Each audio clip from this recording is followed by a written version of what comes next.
Well, actually, I'm not sure my perspective has really changed that much, but I'm so happy with how it turned out. The men and women who worked on here, they just did such a magnificent job. And it was really fun for me to come down here during construction and talk to them, because for them, for many of them, it was the high water mark of their career.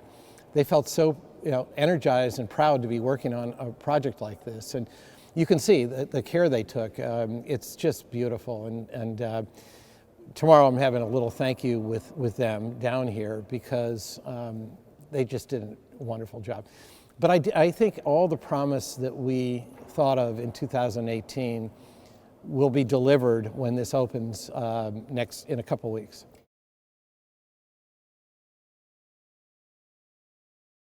I expected challenges. When we got in here, it was worse than we thought. I mean, millions of gallons of water in the basement, and you went through and you saw all the damage that was here.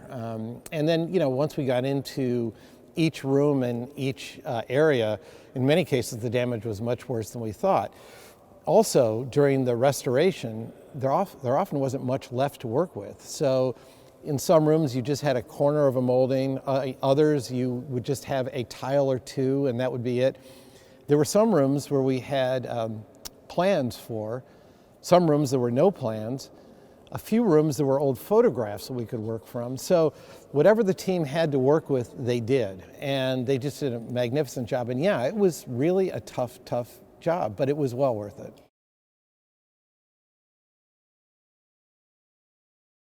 First of all, this hall, every time I walk in here, my jaw drops. It is absolutely magnificent. And and I think, and there's stories, of course, like the clock being returned and, seeing it back in its rightful place. And that's, I think, really cool. It's interesting, though. I'll probably give you a different answer in a year from now once I see how it's actually used. Because the one thing that I have no feel for today is when this is all full of people and full of life, where will be the fun and active place that I'm going to want to be? I don't know yet. I can't wait to find out. First of all, I'm 67 and I've been here my entire life. Secondly, my family has had, from the DIA to Henry Ford Health System to the Henry Ford Museum, Ford Field, so much commitment to this area. And in my case, I also did the Rouge, and it just always felt like you couldn't have a strong and vibrant company if you didn't have a strong and vibrant community around it.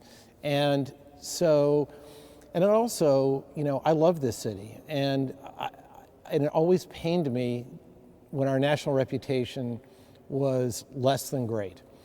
And I always felt that if I was in a position to help change that, I would. And I feel like I am in that position now, and hopefully we can do that.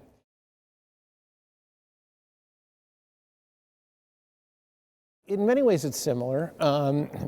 Ford Field was very early, and so there were those challenges because there wasn't much around it going on.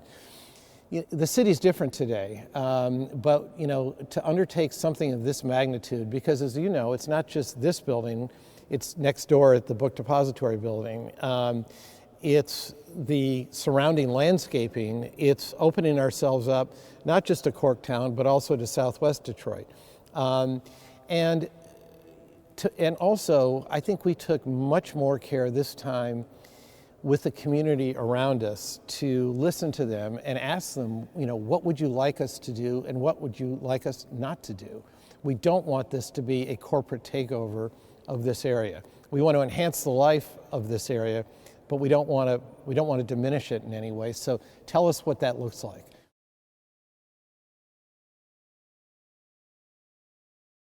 When we announced this, everything was Corktown, Corktown, Corktown. And all of a sudden the Southwest leaders said to us, well, wait a minute. In many ways, you're our gateway too, but you turn your back to us. And so, they didn't mean literally, but literally, yes, the station physically turned its back there. So they got to us in time, though, where we could say, well, wait, we can help change that. And we can, so like this whole Werner,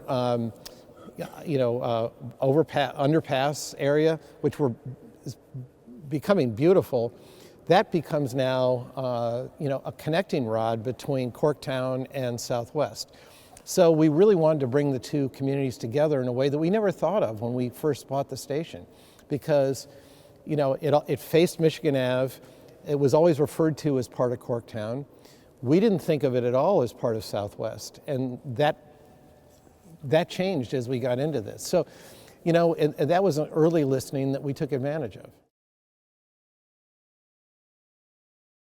No, I don't plan to. I mean, I feel great, and I love what I'm doing. And but look, nobody lasts forever. I mean, I've seen that too, and I also don't want to be somebody who overstays his welcome. So I have no plans to step away. I love what I'm doing, but I'm also cognizant of the fact there will come a day where it's the right time. I think I'll know when that time is, and and when that day comes, I don't think I'll have any regrets about stepping away.